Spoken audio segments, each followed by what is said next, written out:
Nahuli na ng mga otoridad ang top 2 municipal most wanted person sa isang operasyon sa Barangay Quezon Junior, Ormoc City. Ang detalye ng balita mula kay Patrolwoman Cristel Palafox.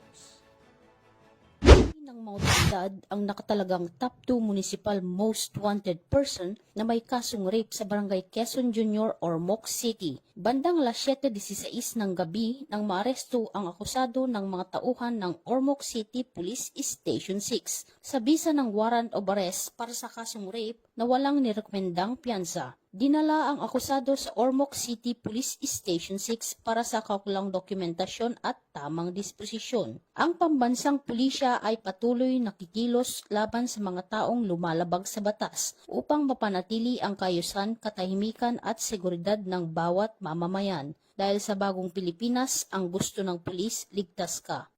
Mula dito sa Eastern Visayas, ako ang inyong PNN correspondent, Patrolwoman Palafox, alagad ng batas, tagataguyod ng Balitang Pulis.